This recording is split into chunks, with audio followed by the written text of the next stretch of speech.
gözəl nəticələndi. Azərbaycan dilindən 100 aldım, riyaziyyatdan da 94 aldım. Nəysə, videomuzun konusu bu deyil.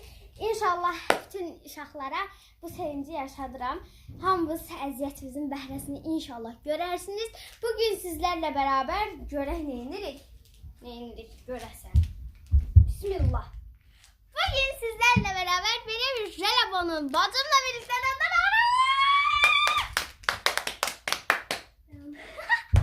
o zaman açacağıq.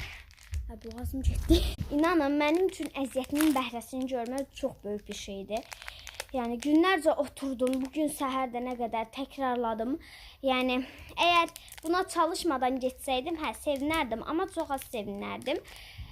Nəysə. İndi yeyirəm mən, sonra bacım. Bir rengarenkdir bu arada.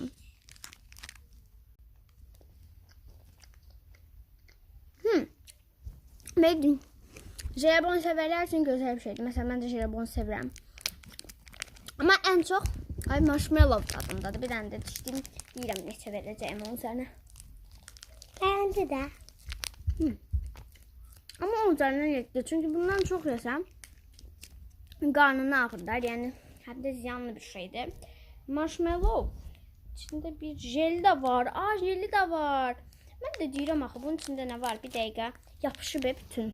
Bakın bunun içinden böyle. Necə görsədim. Bakın jeli axır. Necə görsədim. Bakın içinde böyle bir jel var. Ben dadına baxana kimi Aminəyə qalmayacaq. Bir dənə yiyeyim jelinə. Jeli də şirində. İndi Amişlik nə yesin? O üzərindən getdi verəm. Qərarımı dəyişmirəm. Buyur. Biraz çətin açılır. Yayda deyə bütün əriyib. Uzun da mı? 10 tane. 9. 9. Aminə bəyənir belə şeylər. Başka uşaqlar bəyənir. Vəbşə də biz ziyanlı şeyləri bəyənirik. Amma yəni çox yemək lazım deyil yəni. Ayda bir dəfə falan yəni.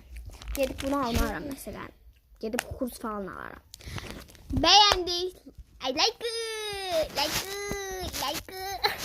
Bugün biraz enerjikəm, yəni səsləri biraz qısaq.